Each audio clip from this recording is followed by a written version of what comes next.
So good evening, everyone.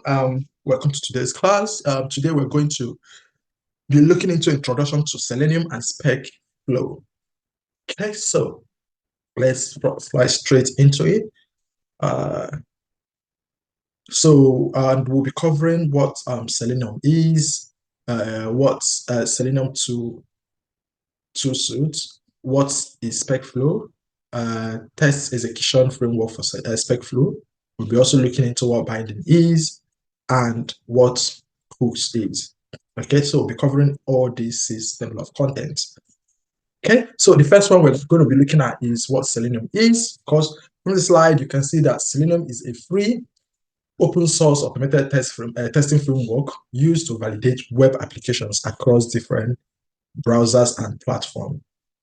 Selenium is an umbrella project for a range of tools and libraries that enable and support the automation of web browsers. So it provides an extensions to emulate user interaction with browser. So Selenium also support multiple programming languages like Java,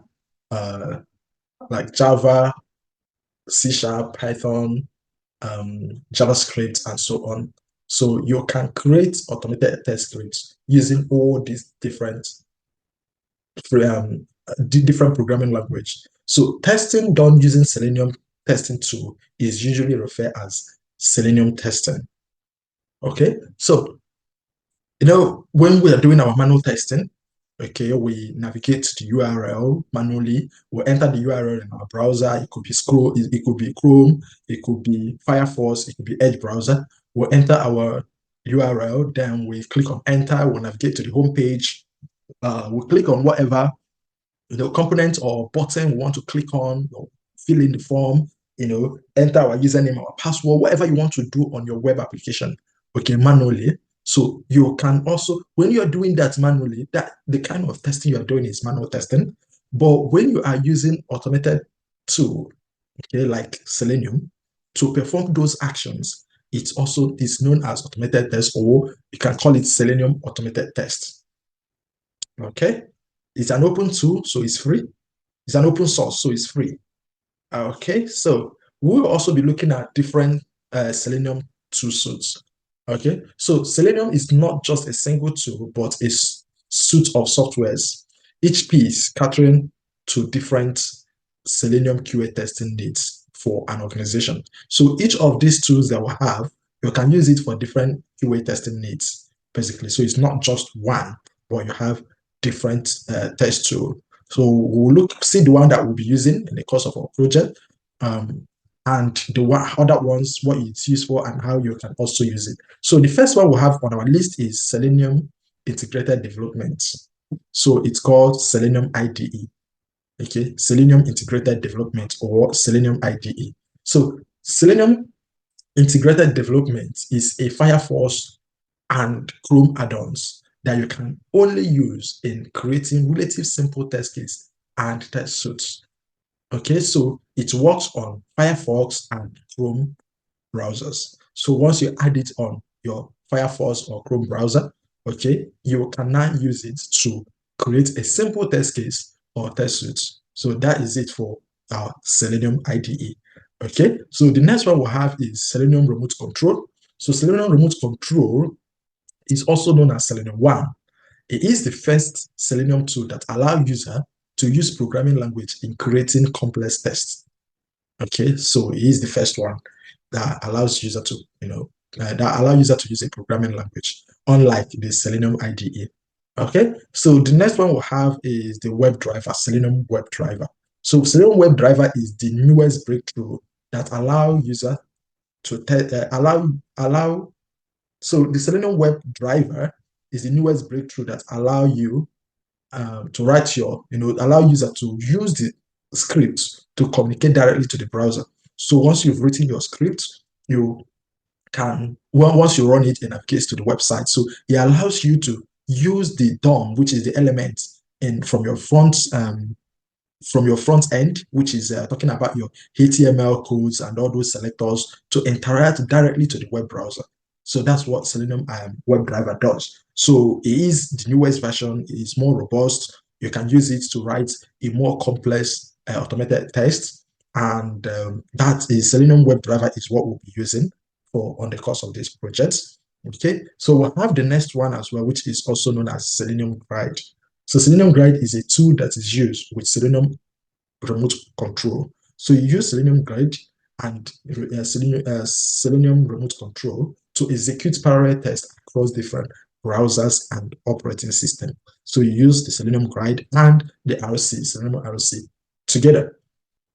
Okay, so moving on to the next slide, we'll be looking at the basic components for constructing Selenium scripts. So we'll be looking at those basic concepts, what you need to know. Okay, just like I said, everything Selenium does, okay, is sent through the browser command to do something or send requests for information. Most of what you will do with your Selenium is a combination of these basic commands, which includes one, start the section. Okay, so just like once you want to, when you want to, you know, when you want to start your automated, your manual testing, the first thing you do is to firstly go to your browser, you navigate, you open your browser, be it Chrome browser, Edge browser, Firefox. All right. So the first thing you do is to open it up and then enter your URL and click on enter. So that is you starting the section. Okay. So that is the same thing we do with Selenium. You start a section. And how do you start a section? You start a section by what? Associating a Chrome driver instance. If it's a driver instance, if it's Chrome driver, if it's Firefox Edge browser, okay, or driver, okay, which will drive your instance of your either Chrome or Edge or Firefox, basically. So that is the first thing you do. You start your section. And after that, the next one you do is to take action on the browser. So you start your section. After you must have started your section, the next thing you do is to what? Is to take action on the browser. So taking action on the browser is either you navigating to the URL or navigating to the home page or the landing page. So taking action on the browser is where you now send your browser, your URL. Okay, like I said, the first thing you do is to start the section where you initialize your Chrome driver or your Edge driver, or let's say in general term, initialize your driver. So the next thing you do is to take action. Once your driver is up and running, the next thing you do is to take action on your Chrome browser. So you take action on your Chrome browser by sending or navigating to your URL. Okay, so after you must have navigated to your URL, the most of the common thing to do is to request browser information. Okay, you request browser information by either getting the title or validating. So how do you validate that that page has displayed? So you can assert that the title of the page is visible, or that the title of the page is the title of the page is visible, basically. So that's what you do. You get the information about the browser. Okay. So once you have done that, the next thing you do is to establish a waiting strategy. So we because Selenium is quick, so sometimes the element takes a bit of time to be visible or be interactable on your UI components. So sometimes if you haven't applied a waiting strategy, it will not locate the next element or the next locator you want to click on. Okay, so that's why it's always important to establish a waiting strategy. So we'll have three main wait strategy, which include implicit wait, explicit wait, and fluent wait. Okay, when we start our automated test, we'll be looking into these different kind of waits in more detail.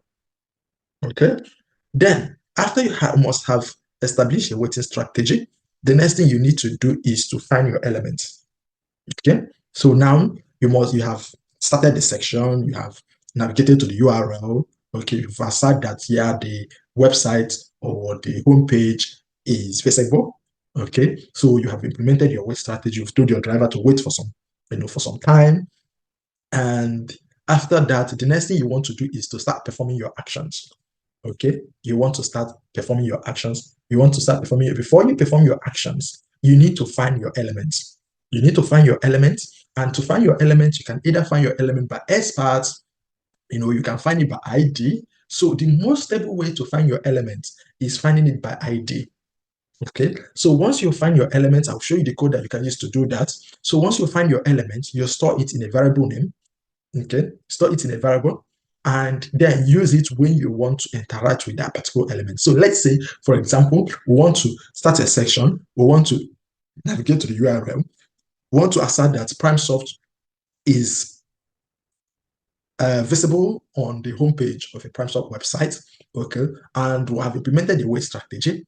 So we want to click on the menu icon or the menu or any button. Let's say Let's Talk button. We want to click on the Let's Talk button. So for you to click on the Let's Talk button, what you need to do is to first of all inspect your web page, get the locator, okay, that you can use to interact with that web page, and that can include, either you can get that locator by either selecting it by finding it by ID, okay, or by name, or by tag name, by class name, by expert, or by CSS selector, okay? So you can also find it by partial link test, by link test as well. So there are so many ways. So if you have ID and that ID is unique to that particular web page, it's always advisable to use the ID.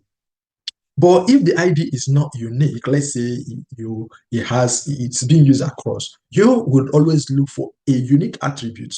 Okay, if the unique attribute is the name, if it's the tag name, okay, if it's a class name, anything unique. Otherwise, you can also use your expert or CSS selector. Okay, so once you have found your elements, okay, and you've stored it in a variable, the next thing you need to do is to take action. So this is where you write your method, depending on what method you're using. If you're using your page object model, or if you are writing all your code in your step definition. So this is where you take if you're writing all your code in the step definition.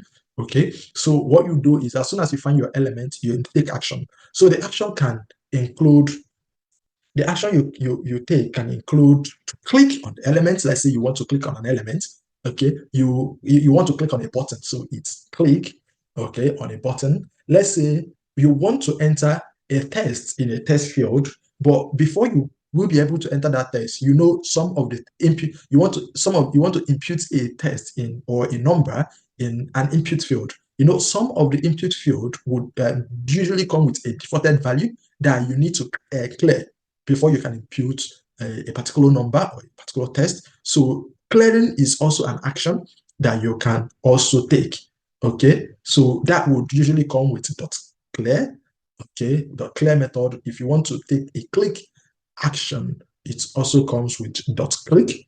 Okay, so when you want to send in, let's say you want to send in your username, you want to send in your password, or you want to impute your password in an input field, or you want to impute your username, your password, any information you want to impute inside an input field, you use .send key, then the information you want to send in. Okay, so depending, of course, you should take note of the kind of data you want to send in. If it's a string, you have to know that you need to enclose it in a double quote. If it's an integer, of course, you wouldn't have double quotes. If it's a char character, of course, you will have a single quote. So whichever one you want to do, you also follow. So that's why we did that introduction to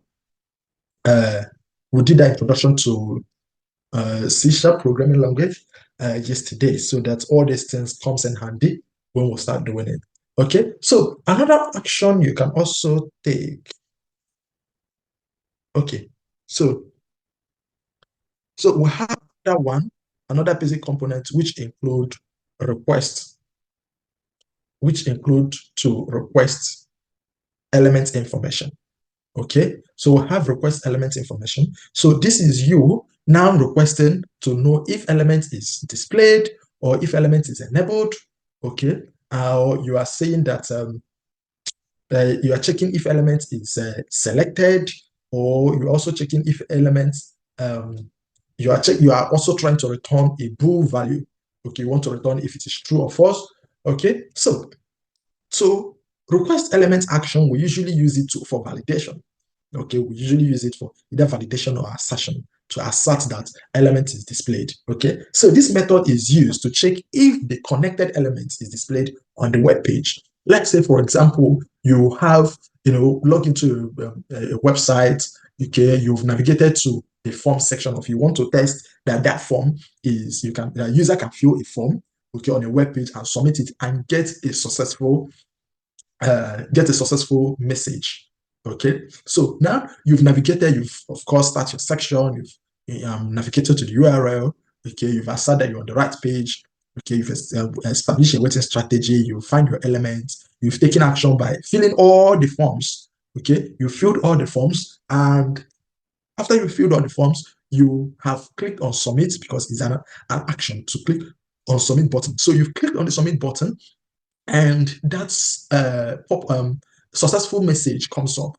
Okay, so you need to assert that successful message is displayed. So once you have uh, inspected that particular element or the locator to that particular successful message, okay, you can now assert that element or that locator that you use to interact with that element, the successful message element, is displayed. Okay, so this is you requesting element information. You are requesting to ensure or to assert that the successful message is displayed.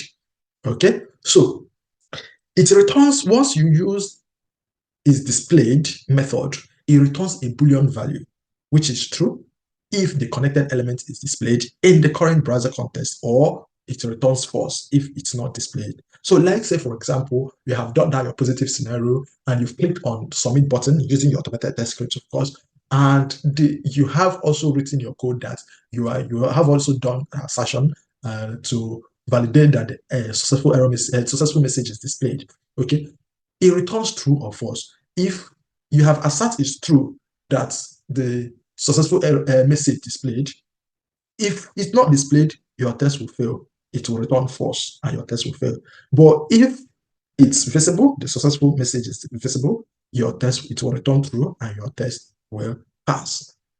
Okay, so another one we will also look into is enabled.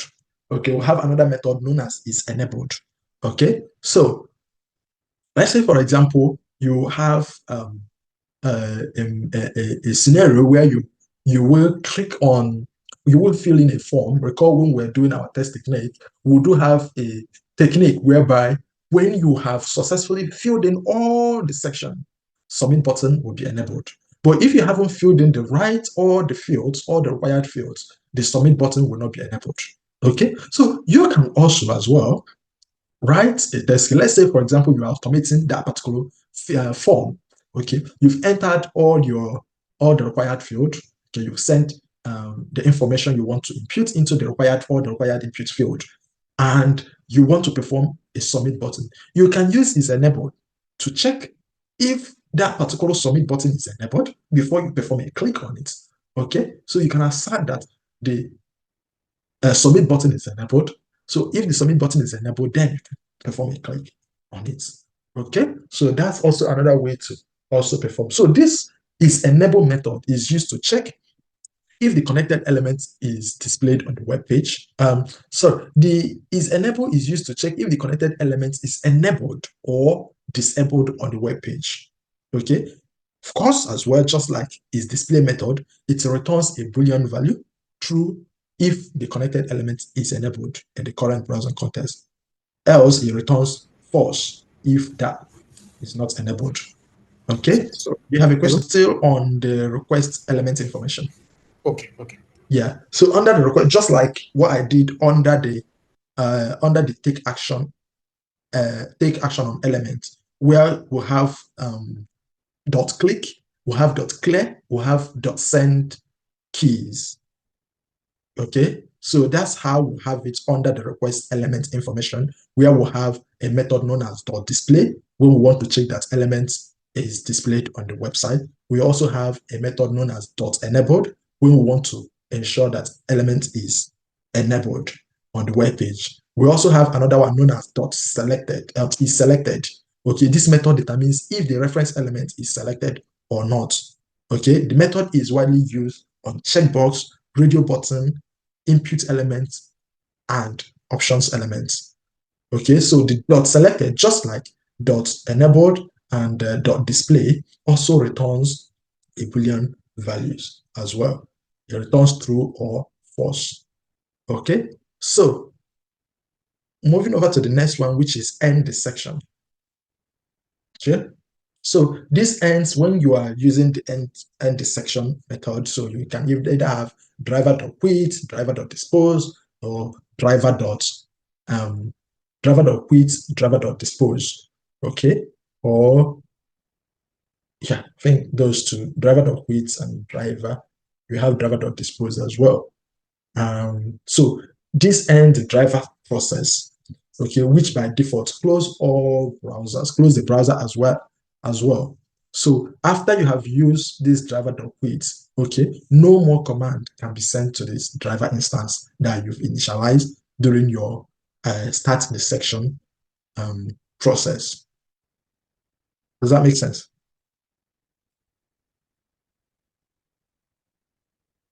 Yeah. So moving on, I've been explaining all these different sections. Okay, I've been explaining the different section. I haven't included the code, so you can use to do that. So recall, like I said, that okay, we'll have 8 basic components, and one of the first components for Selenium is to start the section. So you can use this code, okay, to start a section, okay, where you have iWeb driver equal to new Chrome driver. So if you are looking at initializing a Chrome driver instance, okay, so if it's Firefox, of course, you also have iWeb driver equal to new Firefox driver. The same with Edge driver if you want to initialize a new instance of a Chrome, an Edge driver. You can also use iWeb driver equal to new Edge driver. Okay, so of course you end it with bracket open and close and then a semicolon. Okay, so moving on to the next one is to take action on your browser.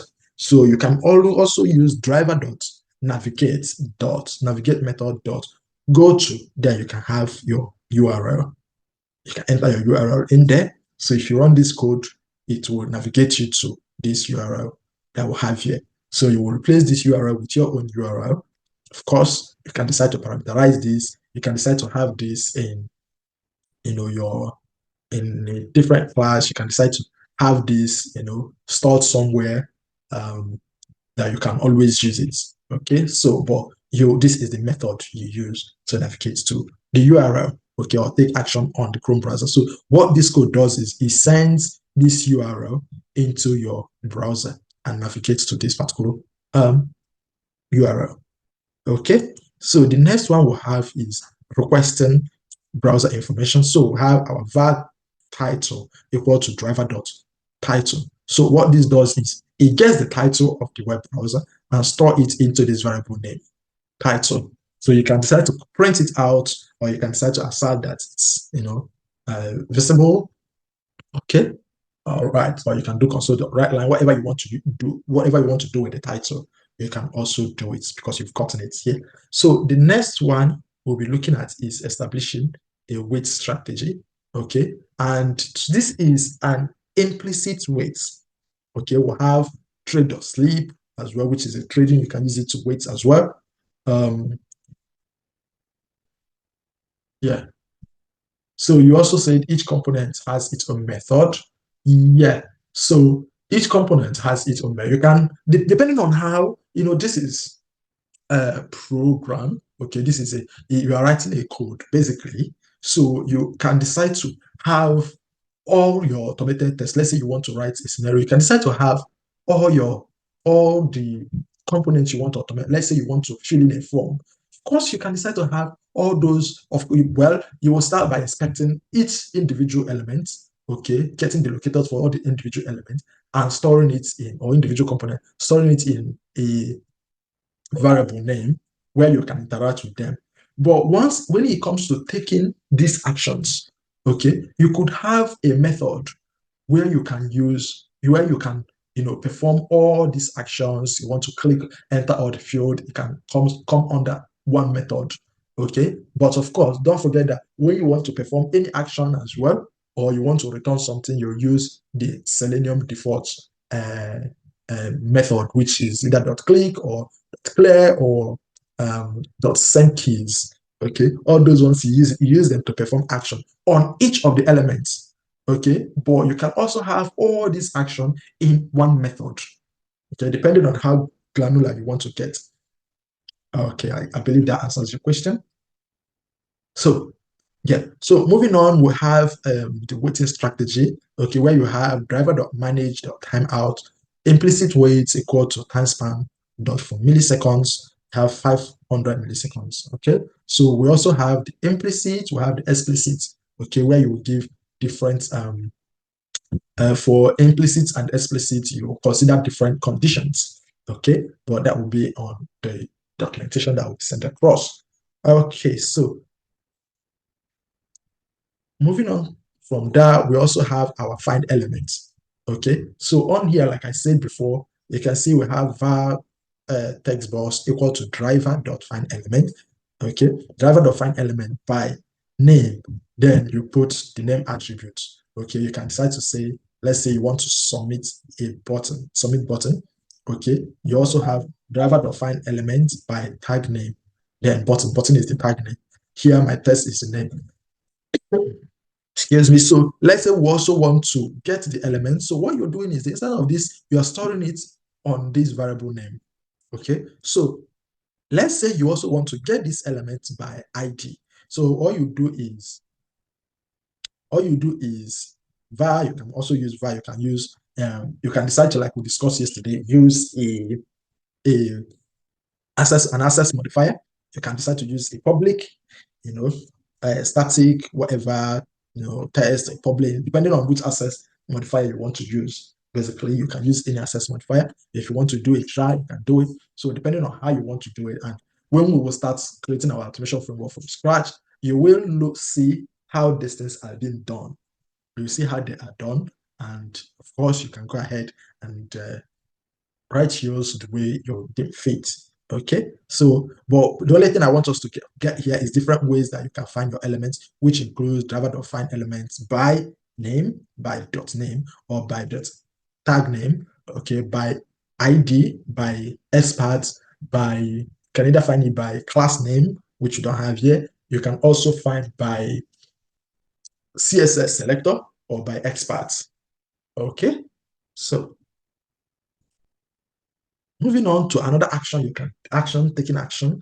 Of course, we'll have once you have okay, let me go back a little bit. So we'll have our text box. Okay, we have find the element, which is my text box. We've stored the element on the text box, and you want to perform action on it now. So you will now say text box dot send key Selenium. So you want to send in Selenium into that element you've already stored here. So once you execute this, it will send Selenium into that, just like you will manually, if you're doing manual testing, type in Selenium.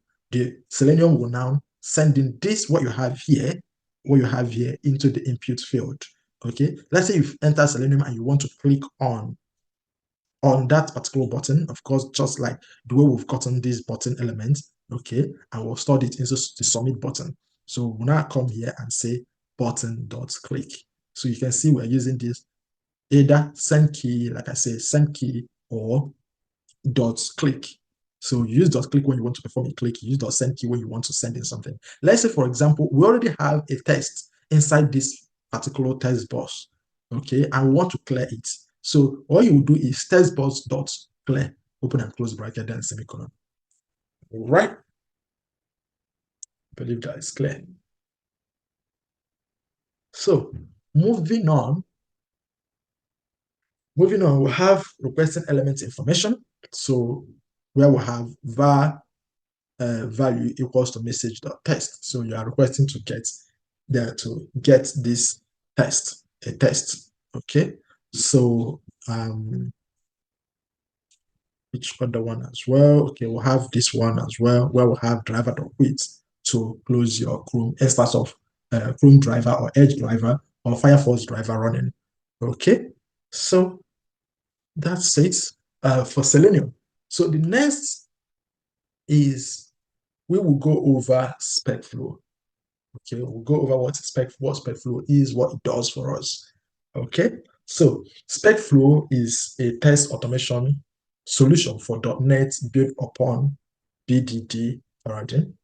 Okay, its tests are written using Gherkin, okay, which allows you to write test cases using natural language. Like you can see when I showed you, when we are writing our test case, you write your test case, you write your feature file in a simple English. Okay, once you've written your test case in simple English, you can now, using Gherkin syntax, you can now convert it to a C# programming language. And what helps us to do that is the Specflow we have integrated into it. So the Specflow is built upon .NET. Okay, we also have Cucumber as well, which you can use. It does the same thing as well. It supports BDD as well. When you are using Java, you can also use Cucumber as well. Okay, so Specflow is used to define, manage, and automatically execute human-readable acceptance tests into in .NET projects. Okay, you use it to execute a human-readable test or acceptance testing in .NET projects. Okay, so tests can be executed using Specflow own dedicated test runner, okay, which is Specflow plus runner. So we have Specflow plus runner, which is a dedicated testing framework or test runner for Specflow. Okay, so it includes a visual extension that add a number of helpful features into Visual Studio. And those features include our IntelliSense, which you've seen, feature file templates. Okay, so you can have a feature file template. If you haven't installed Specflow into your project, you wouldn't have the feature file templates. You won't have the context menu entity entries as well. Okay, but once you have integrated Specflow into your projects and you've added your Selenium as well, you'll start seeing all these new features. Okay, Specflow is not tied to Visual Studio, not at all. It can be used in Mono or VS Code. So it's not just tied on Visual Studio. No, Visual Studio is just an integrated development environment. You can also use, if you want to use VS Code as well, you can use VS Code and you can also integrate your Specflow. Okay, so let's go to the next slide. Okay, test execution framework for Specflow. Okay, we'll be looking into different kind of test execution framework for Specflow. So we have the Specflow plus runner, which is the first one, like I said before. Specflow plus runner is a dedicated test execution framework for Specflow. Okay, it integrates more tightly with Visual Studio, testing infrastructure, and Team Foundation Server, TFS build. Okay, we'll have the next one, which we'll use. I like using it. It has its own pros and cons as well, which is the MS test. Okay, so MS test is a testing framework built in Visual Studio and it's also available as a standalone package. Okay, it is well integrated with Visual Studio IDE. So you will see that when we go into our Specflow and we've integrated our when we go into our Visual Studio and integrated our Specflow and we'll start setting up our project. Okay, you will see all these different test framework that we can use, and you can have a go on a number of them and see how they feel and how you can use them. I'll wait for your question. I will continue. So we have another one, which is the NUnit. So NUnit is a test framework built into Visual Studio and is also available as a standalone, just like MS Test. Just like MS Test, it is well integrated with Visual Studio IDE as well. Okay, you can ask that later. Okay, so we also have another test framework known as the SUnit. So SUnit is another popular unit testing framework. So when you want to do a unit test, so it's most developers usually use SUnit, okay, to do their to write their unit test. Okay, you can use NUnit, MS test. You can use NUnit, MS test, and Specflow plus runner or your integrated test. But SUnit is usually used for unit test. Okay, so it supports parallel testing execution and provide a clean and extensible architecture for unit test. And of course, the unit testing framework is a .NET, okay, project. Okay, so each test execution framework provides different features and capabilities. So the choice between NUnit, SUnit, MS test depend on your specific requirements and preference. So you see some QAs they prefer, to use NUnit. Some would prefer to use their MS test. Some would prefer to use Specflow. So depending on which one you prefer to use, they all follow the same principle. The difference is slight. Most of the time you won't notice it, but if you are well experienced, you will notice the difference, especially when you are doing your assertions. Okay, so moving on, we'll look into what binding is, because for new QAs, people that just started automation framework, sometimes they get missed out on binding. That's why I decided, if you look at the slide, I've decided to highlight it. Okay, so if you have written your feature file, depending on how you've created your step definition, okay, you might not have binding on it. You might have to manually, type in the binding. And if you miss it out, your feature file will not bind to your Specflow, and your test will not run. Your automated test script will not run. Okay, so that's why I've decided to highlight it and for us to know what binding is. So binding okay, so we have on the screen the automation that connects Gherkin specification to the source code is called binding. So binding here is the automation, okay, that connects the Gherkin specification, the Gherkin feature file that I've written. What connects it to this source code, okay, is called binding. Okay, so in Specflow, binding refers to the mechanism that connects the Gherkin centers or feature files to the actual implementation code that executes each step. Okay, this is achieved through step definition class, which are marked with the binding attributes. You can see the binding attributes. So if you miss out these binding attributes, okay, on your feature file, it will not connect. Okay, it will not bind with your Gherkin specification. Okay, each method in this class corresponds to a step in the Gherkin scenarios. Okay, and is annotated with attributes like given, when, and then to specify which step they match. So that's why we can decide to say, okay, we have written our feature file, we've written our given, we've written our, when, we've written our then. So when we run it, okay, this binding is what helps to say, okay, this particular step is what is on, okay, what matches this particular step in our step definition here. So you can see the given, you can see the when, and we've also written that. So binding is what connects both of them. Okay, so moving on, we have our hooks as well. So hooks also is very important because they perform a very important function, okay, in our automated framework. So hooks refer to a set of events or methods that allow you to execute code at various points in the test execution lifecycle.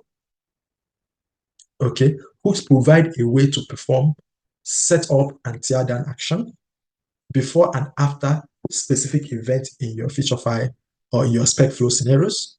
They are particularly useful for tasks such as initializing the web driver, closing the browser instance, capturing screenshots, or setting up test data. Okay, so that's what hooks does for us. So instead of having our initializing our Chrome driver, that initial setup that I showed you, instead of having it inside your feature file or inside your test project, you can have that in your hooks class. Okay, have that in your hooks. You can do your initialization there. Okay, if you want to take screenshots,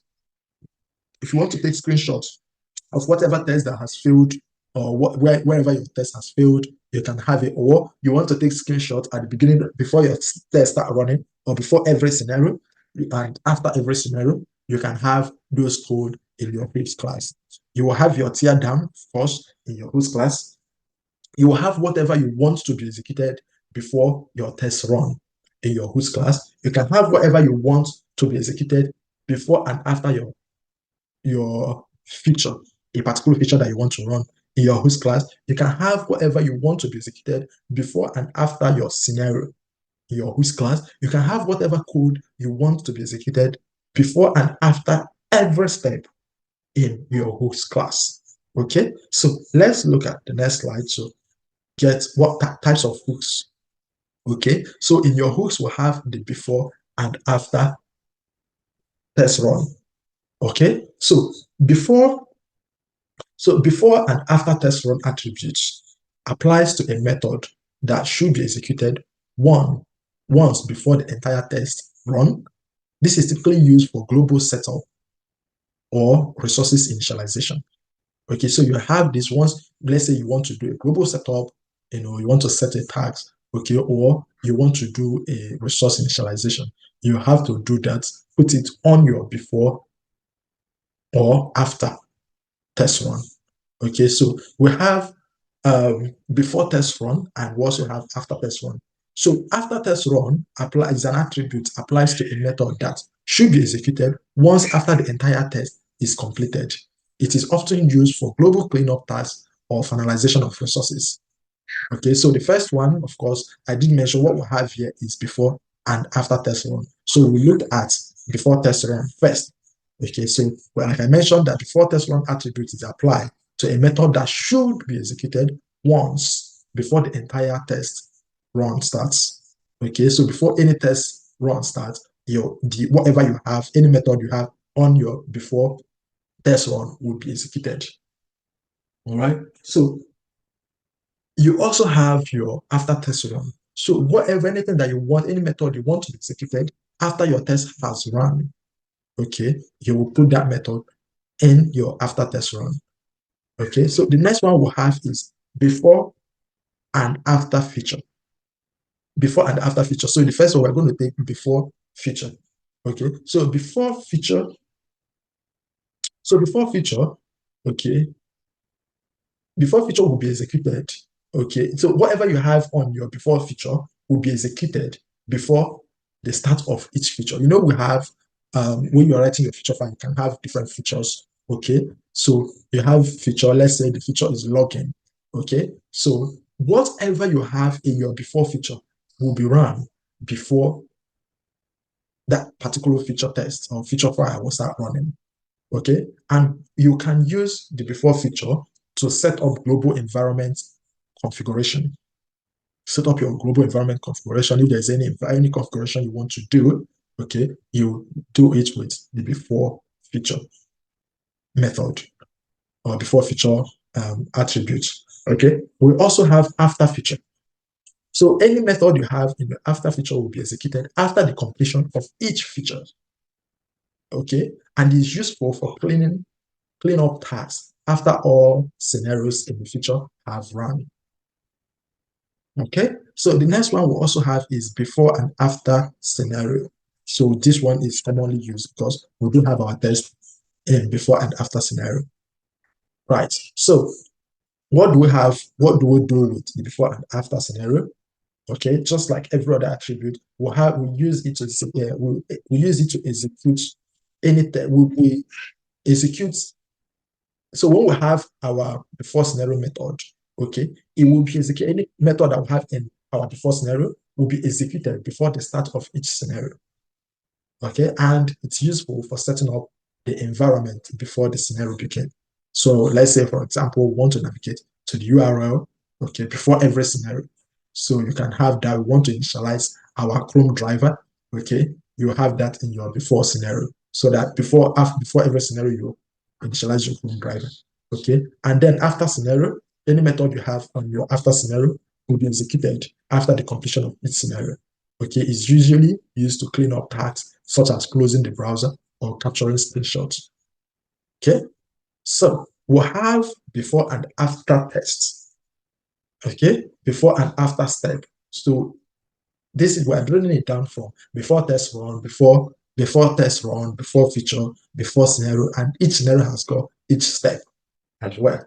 Okay, you can decide to say after every step must have run. Okay, let a particular action happen. So whatever code you want before every step will run, you would put the method in your before step.